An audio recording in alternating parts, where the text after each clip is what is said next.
Welcome to the Bill Walton Show, featuring conversations with leaders, entrepreneurs, artists, and thinkers. Fresh perspectives on money, culture, politics, and human flourishing. Interesting people, interesting things. One of the fascinating things about Donald Trump's economic policies is that they were largely crafted by three of our most famous supply-side economics, men who you would not normally associate with Donald Trump's style economic populism. Yet they found a lot of common ground, and the result is what some call Trumponomics. With me to talk about Trumponomics is one of the co-authors of a recent book appropriately titled Trumponomics. My friend Steve Moore is a former member of the Wall Street editorial board and a distinguished visiting fellow at the Heritage Foundation. His co-author, Arthur Laffer, is the father of supply-side economics, who joined me on this show last year.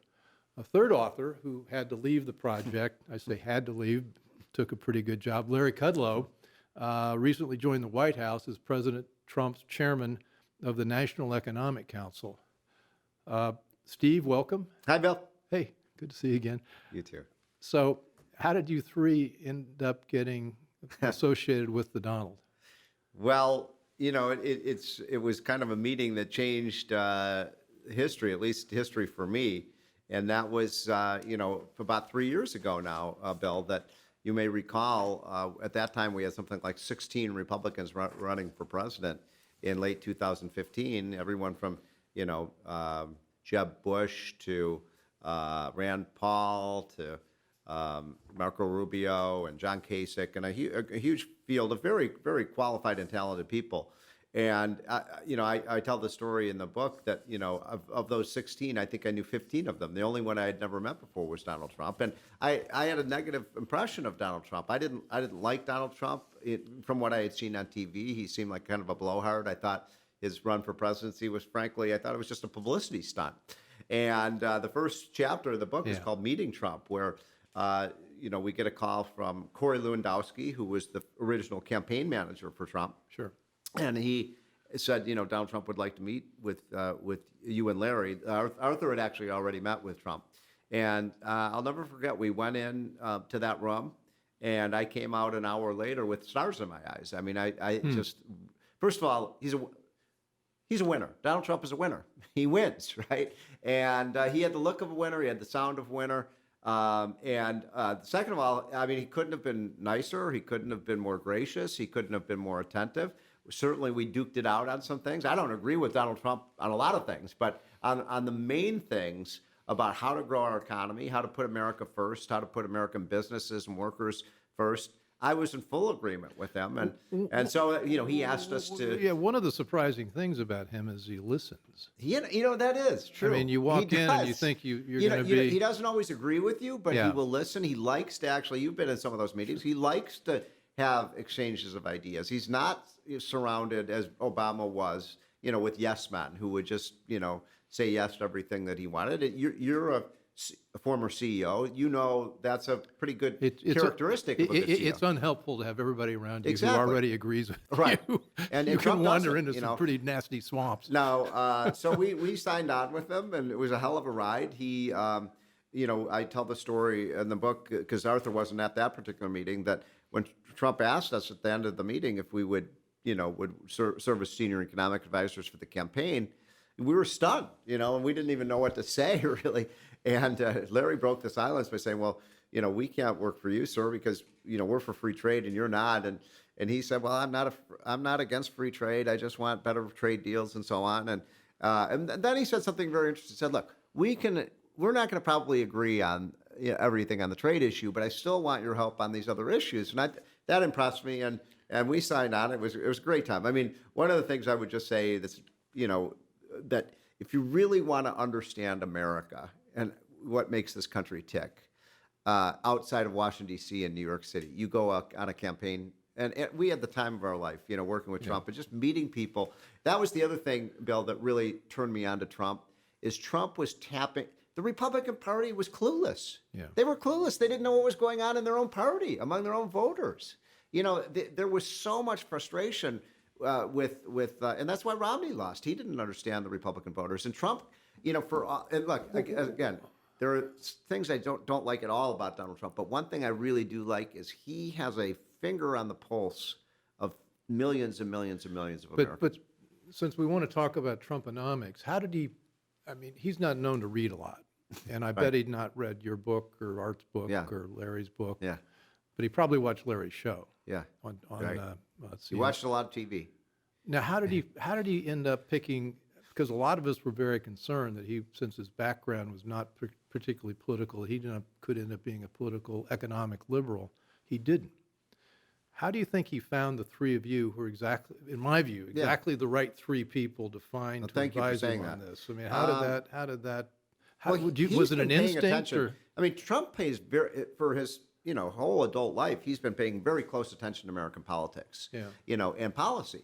And one thing that impressed Arthur and I and Larry was that he knew this stuff. He did. He said, well, when we said we had this dispute with him on trade, he said, okay, maybe we're not going to agree on that, but I want your help writing the tax cut. And he turned to Arthur and said, you wrote the Reagan tax plan. I want you to put something together like that for me. And by Friday, we put a plan together. One story that I tell in the book that's kind of a fun one is that when we showed him this chart, he likes to look at charts, and things like that. He's not going to read a 300-page book. And we showed him this chart. The U.S. tax rate is way up here, and the rest of the world's down here, and there's a 20% gap here. And we said, this is a 20% Head Start program for all the countries we're competing with. And Larry said, and therefore, sir, we're going to recommend to you that you campaign for a 20% business tax rate. And I'll never forget, Trump sits back in his chair and he says, no, I'm not going to do that. And we were surprised. He said, no, I don't want 20%. I want 15. I want 15. Now, the reason that's interesting is that, we said, look, Donald, if you want us to sell 15%, business tax rate, we'll do that. Every meeting, Bill, from that meeting until we passed the law on, December 21st of 2017, every meeting, Trump, 15, 15, 15. He'd talk to members of Congress. I'm not taking 1 percentage point over 15. Well, at that last meeting, Mitch McConnell comes in and says, Mr. President, I'm so sorry I failed you. I couldn't get you 15% on that business tax rate. Would you take 20%? And Trump said, I'll take that in New York Minute. And I'm convinced if, he taught me he knew where to Larry start. something. Yeah, if he had taken Larry Kudlow's and my advice and started at 20%, we would have probably ended up at 25 or 26. Yeah. So he's a great negotiator. So he also had the same point of view about economic growth. You came in and said, we think we can get at least 3% economic growth. And he said, no, you're wrong. He folded his hand and he said, "Want 5." 5. And that's a great point, Bill, that you mentioned about Trump, as you've gotten to know him yourself. There's two things about Trump and Reagan that I think are the same. There are a lot of differences between, and look, I think Ronald Reagan belongs on Mount Rushmore, but I do think there are two things that are in common about the two.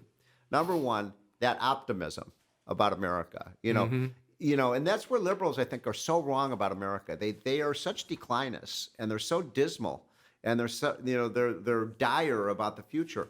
Trump is a total optimist about the American potential. I love that about him. And the second thing, by the way, Bill, that is similar about Reagan and Trump is that both of them were always underestimated by their opponents. And, remember people say, oh, Reagan's a dummy and he's just a grade B actor. He doesn't know anything.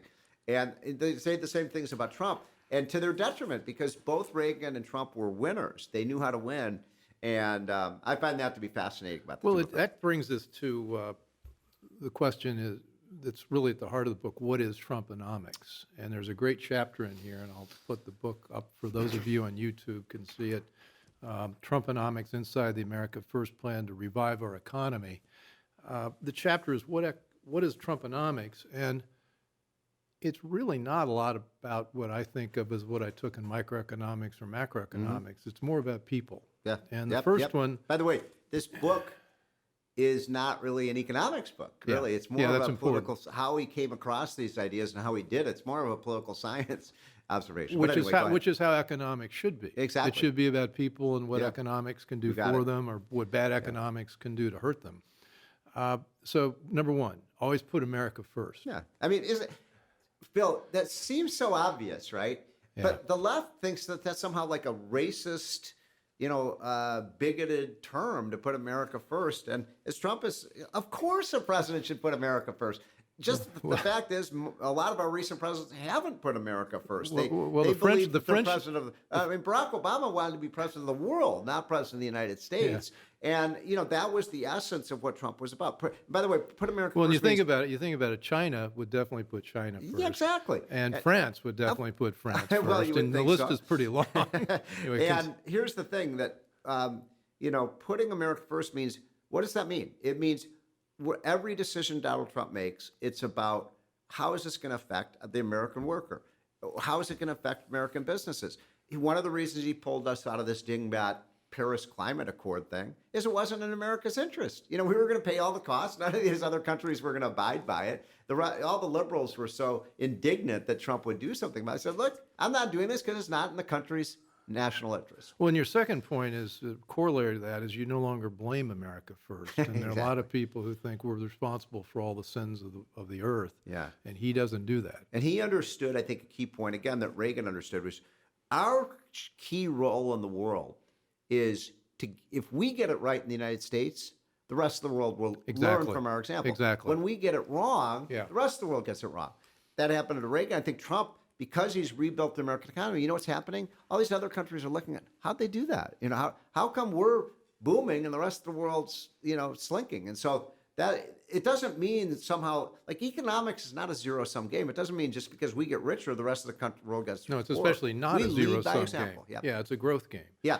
And your third point is one that I think is incredibly important, is empower, and this gets back to the people, empower Americans to make decisions for themselves. Yep. Isn't that? I And mean, again, how is that as even a- as a- controversial? Well, the left doesn't believe you Of can make course they healthcare don't. decisions, education decisions, whatever, and you believe that we can. And It's he not does. that I do. It's Okay, that he Donald does. Trump does. Okay. And you raised the perfect example of that. Donald Trump, the left loves to call him a racist and bigoted and so on. Wait a Yeah. minute. This is a guy who wants to give 5 million minority kids, blacks, mostly blacks and Hispanics, 90% of them would be blacks and Hispanics, a voucher so they can send their kid to any school that they want to. Yeah. I mean, that would be revolutionary. I can't think of anything, even I'm a big tax cut guy, I don't think there'd be anything that would help the American economy in the future more than that program. And the left has totally rebelled against that because they want the elites to decide where kids go to school, not the parents. And all the conversations I've had with people on this show, but we always end up leading back into, well, what's the fundamental solution? It's get education right. Absolutely. So, Absolutely. Obviously, point 5, secure and protect our borders. That that's seems pretty much. That's much in self-evident, the right? news. And we're having a little dispute about that right now. Disagreement.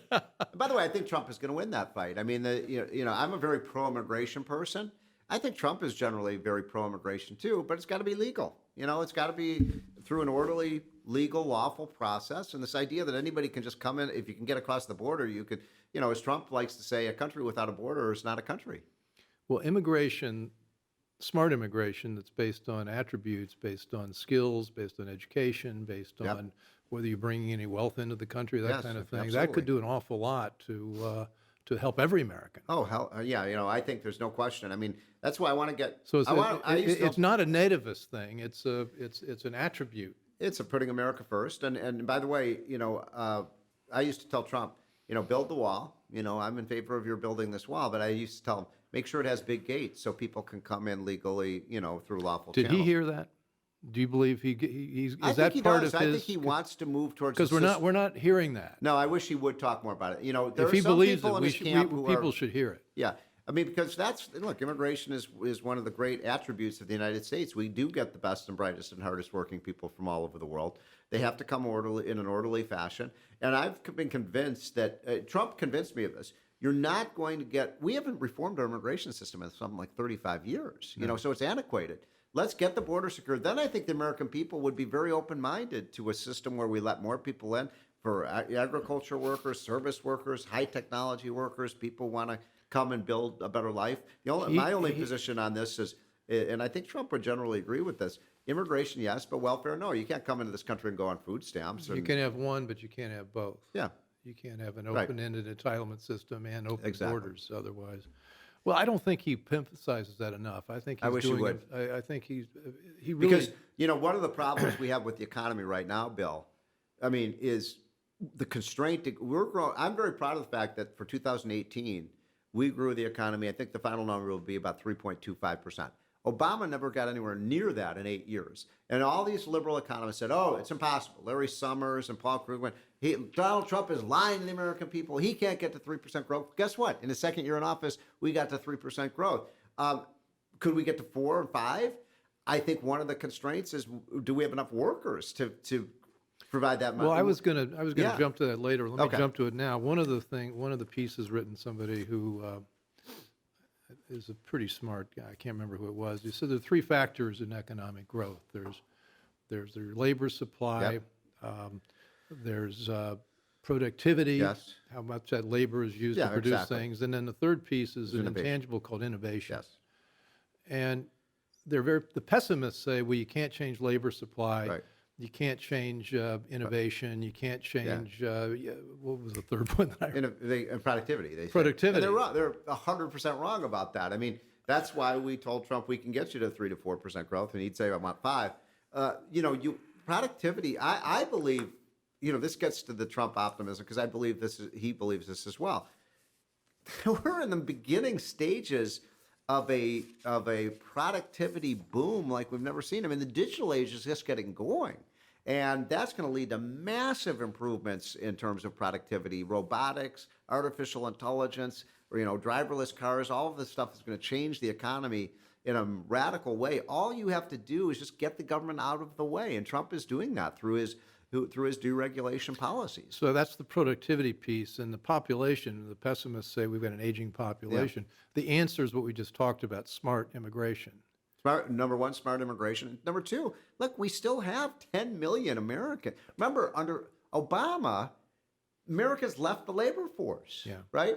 And we estimate there's 10 million able-bodied, Americans in that age group between 20 and 65 that could be and should be working. And as you provide a more prosperous economy, we think we're going to push them into the workforce. Now we're the beginning of 2019. Is that turning around? Are more people coming back into the labor not force? as quickly as I'd like to see. Yeah. But that labor, this is what we call the labor force participation rate. Yeah. It went way down under Obama. It was like 63. Way down. It went from 68 to 63, something like that. It was a huge decline. Roughly. And then and now it's starting to climb up again. And by the way, this is one of the things we always told Trump is, look, he cares.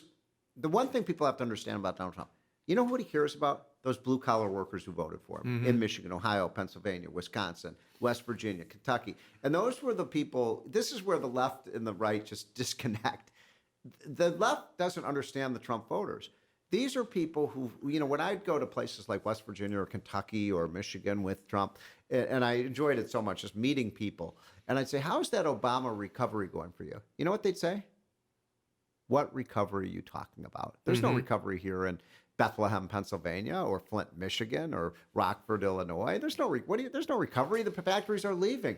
Trump spoke to those voters, and those are the people he cares about, which means he wants, to restore the jobs. I'm very proud of the fact, I know he is, we've created 1 million new manufacturing, construction, and mining jobs in 2 years. Those were declining under Obama. They're back. We're making things again. So it's all about the middle class. Which industries has he created manufacturing jobs in? You mean, everything. Auto jobs, chemical jobs. But I think the answer, though, is that they're new type manufacturing jobs. It's not like people are returning to the steel Great mills point. necessarily. It's not. It's new manufacturing. It's new styles, 21st century Even like style steel, manufacturing. we have fabricated steel now. These are not the jobs that their grandfathers had. You're so right about that. In fact, you go into, I was just in Detroit and I went to some of the, modern, auto factories. I remember when I was a kid, when I was like 12 years old in 1972, my parents took me to the auto those were sweatshops back then. You go to the current factories. There are people walking around with diagnostic equipment, with white coats on, and you're right. They're not sweatshops anymore, and they're highly paid.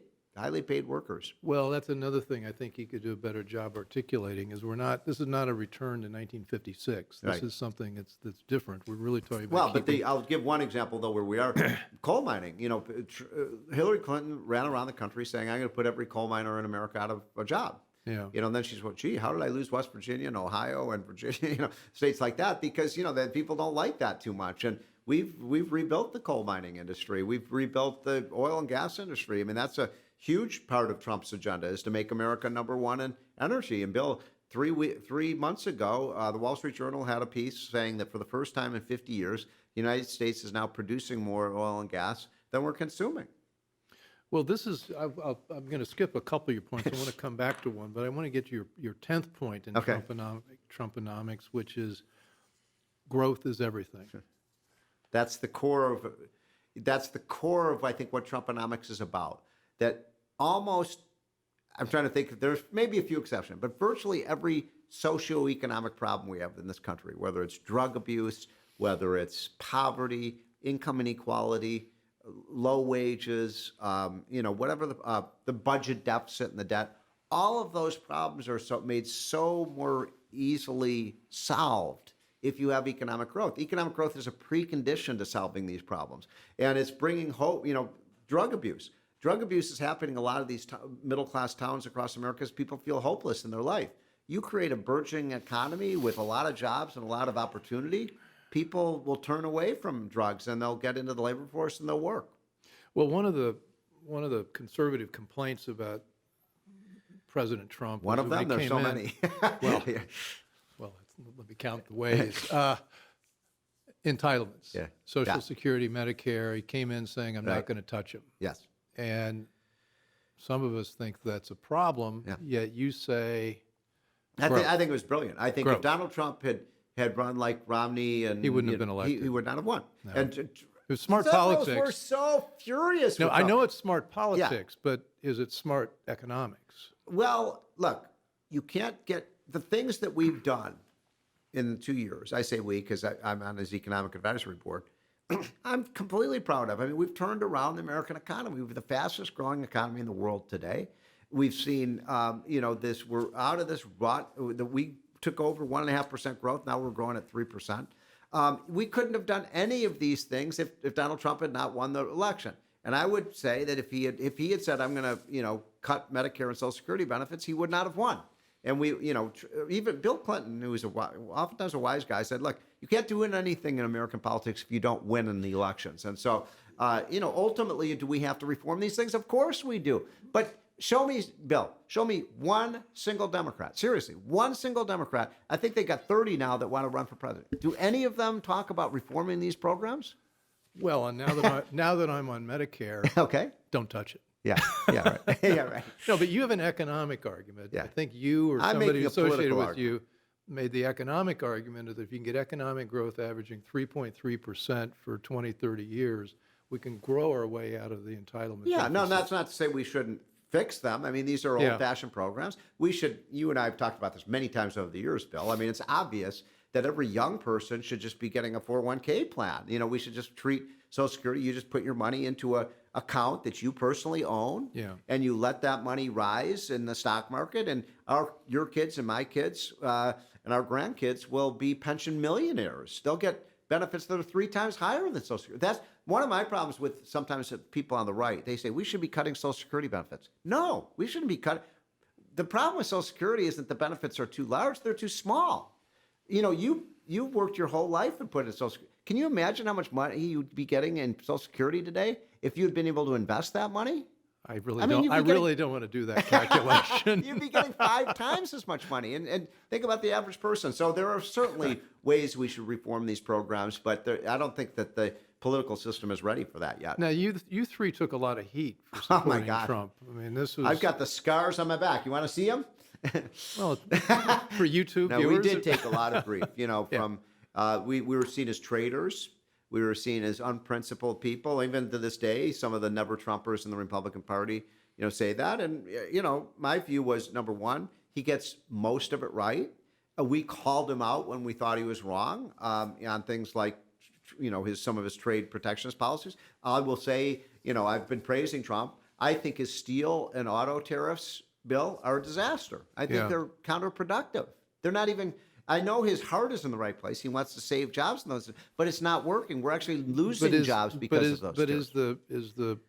is the happy? We talk about politics. Is the happy answer? This is a lead to get something else, and when he gets that something else, these tariffs goes away. Well, I think the big issue for our country right now, that the overhang on the economy, and I would make even the case that Trump has rolled the dice and staked his whole presidency on getting a new trade deal done with China.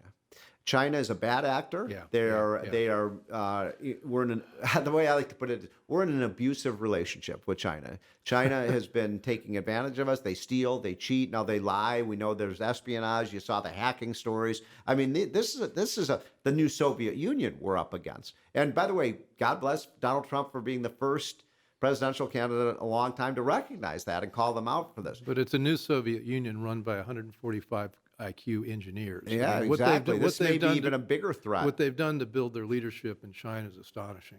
It is. And the problem is, in the last 10 years, they've moved away from freedom and become much more mercantilistic, militaristic. They're a threat. And Trump has basically said, we're going to take the kick me sign off the United States. You're going to start playing by the rules. We're going to hurt you. And we'll see how that turns out. I'm optimistic, Bill, that Trump is going to prevail here because China, as Trump used to say to us all the time, if we can't trade with China, we catch pneumonia. I mean, we sneeze. If they can't trade with us, they're going to catch pneumonia. So he's got the leverage, and I think he's going to win. I've got a lot to talk to you about Trumponomics. Yeah. This is a highly recommended book. Of course, I like to think I don't have people on here unless I think their books are wonderful. This is a great explanation of why this is working. But not everything is working. I mean, the trade deficit is still high, highest it's been in the last 10 years. Mm-hmm. So his nominal objective of reducing the trade deficit, that's not happening. We used to tell him, we said, if your economic program works, the trade deficit is going to go up. It's not going to go down because you're going to make America more prosperous. Americans are going to have higher salaries. They're going to have more money to spend. Guess what? They're going to go to Walmart and they're going to buy more things from China and, from Japan and so on. I have an assignment for you.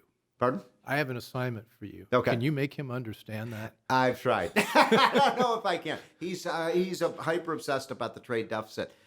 We have a chart in the book that shows that when the economy booms, the trade deficit goes up, and when the economy goes into recession, the trade deficit goes down. So we used to only half-kiddingly said, Donald, if you want to get rid of we now call him Mr. President, but Mr. President, if you want to get rid of the trade deficit, have a good long recession. That'll get rid of the trade deficit. But of course, we don't want that.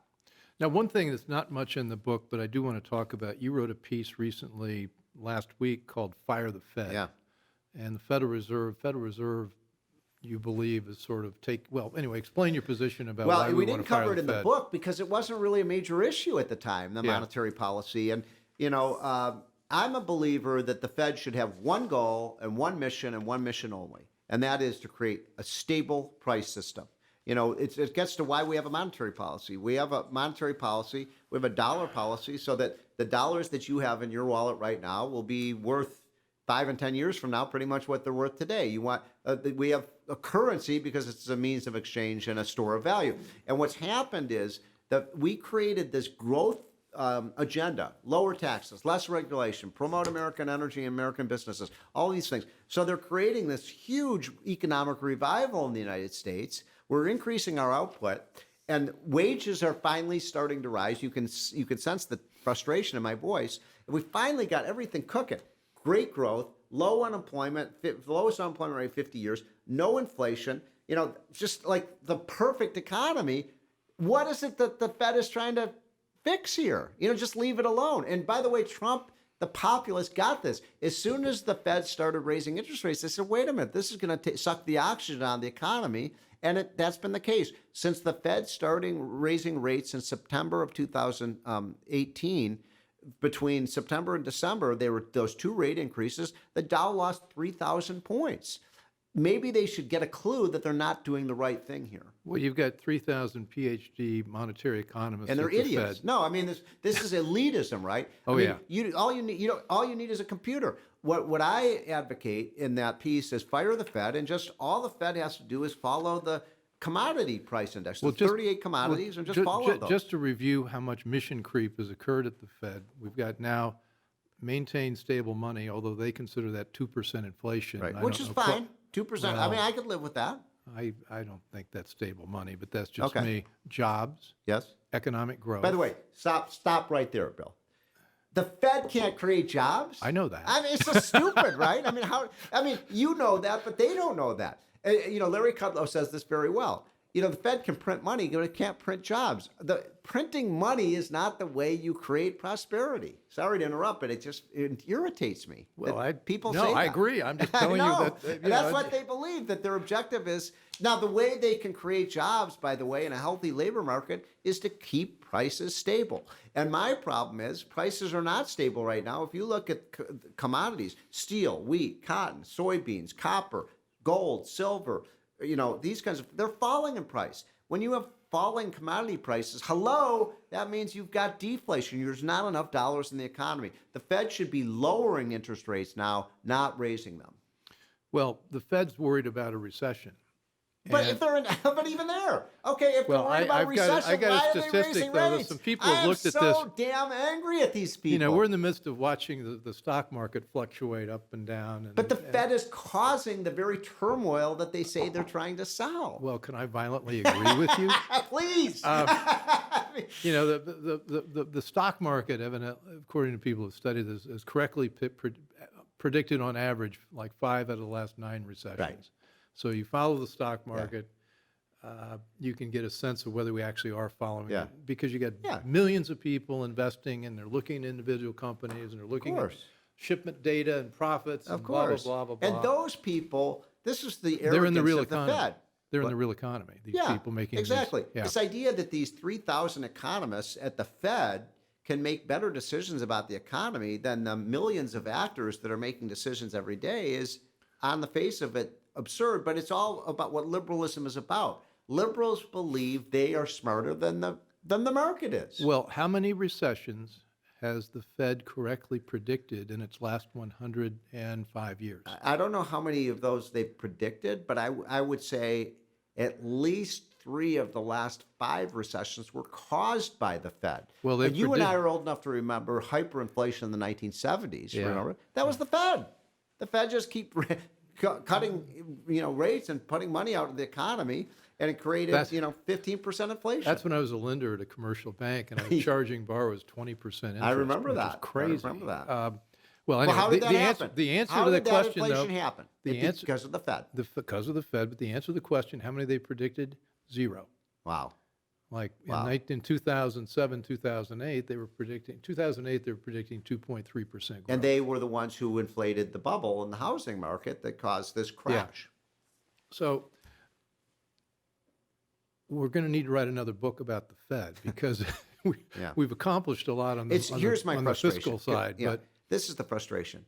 I feel like everything we've done, with few exceptions, has worked. Everybody said, "Oh, you can't get to 3% growth. We got it. You can't create, more manufacturing jobs. We've done it. You can't get wages up. We've done it. We're doing all these things. We're creating this prosperous economy." And the Fed here's my problem.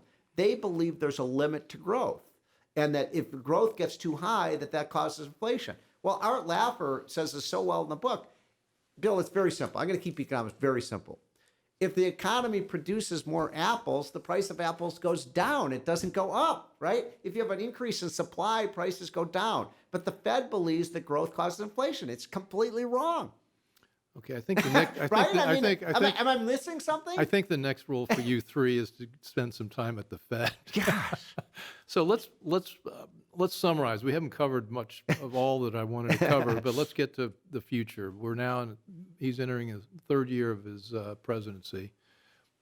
Forgetting the political stuff that's going on, what do you see happening in the next year or 2 economically? Everything's going to be, this 2019 is going to be all about the trade war with China. I really believe it's the huge overhang about the economy. He's got to win here. Trump will, at the time that we're sitting down right now, which is, January 3rd, 2019, we don't know. I think there's like 40 or 50 days left that Trump has given the Chinese a 90-day deadline to come up, meet his conditions. I'll tell you this. If they don't come up with a deal, he's going to slap them with those 25% tariffs. He ain't bluffing here. I know Donald Trump. He doesn't bluff. And here's the story that nobody in the media is reporting. Do you know what's happened to the Chinese stock market in 2018? It's cratered. 30% down. Yeah, Down 30%. From its high, it's fallen further than any other market, I exactly. believe. Yeah. So they're getting crushed by these.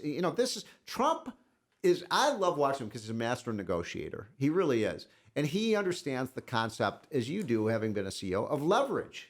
We have leverage over China. He's using that leverage now to get a deal. I think at the end of the day, you can write this down. I think China will capitulate. They will start to make some real concessions, which, by the way, are in their own interest. Yes, they should buy more of our products. Yes, they should stop stealing our intellectual property. Yes, they should, stop arming the North Koreans, all of these things.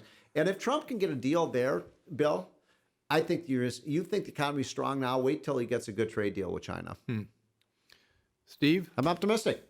I know. I mean, Art Laffer is my co-author. How could I not be optimistic on this stuff?